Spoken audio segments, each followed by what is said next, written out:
गॅसवर मी कढई ठेवली, त्यात 2 वाटी पाणी टाकलं, परत अर्धी वाटी पाणी टाकलं, एकंदर 2.5 वाटी पाणी टाकलं बघा. आता ह्या पाण्याला चांगली उकळी आली.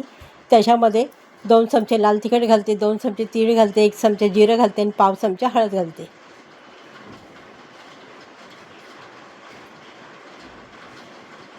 आणि त्याच्यामध्ये चवीपुरतं मीठ घालते आणि 1 चमचा तेल घालते आणि चांगलं हे ढवळून घेते. चांगली उकळी काढून घ्यायची बघा. आणि त्यात 1 वाटी ज्वारीचं पीठ घालते,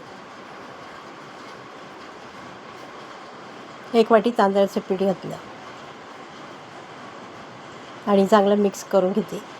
आणि आता त्यावर झाकण ठेवते आणि गॅसची फ्लेम बंद करते आणि 5 मिनटं ठेवून देते. 5 मिनटं झालेत, आता झाकण काढून घेतलं मी आणि हे पीठ आता परातीत ओतून घेते बघा. परातीत मी ओतून घेतलं पीठ.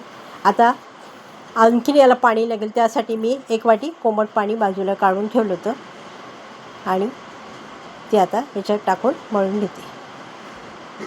चांगलं मळून घेते बघा. म्हणजे एकंदर आपल्याला 3.5 वाटी पाणी लागलं.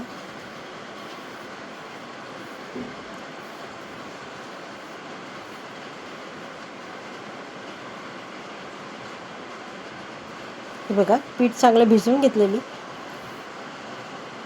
आता त्याचा लांबट असा गोळा करून घेतला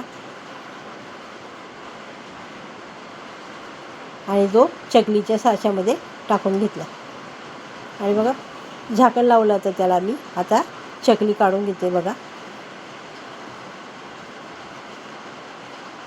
अशी एक चकली करून घेतली.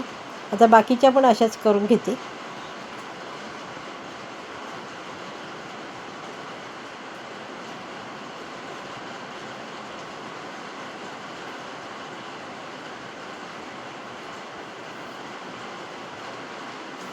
अशा मी सर्व चकल्या करून घेतल्यात. आता गॅसवर कढई ठेवली, त्यात तेल घातलं, तेल चांगलं गरम झालं. आता त्याच्यामध्ये चकल्या सोडते बघा.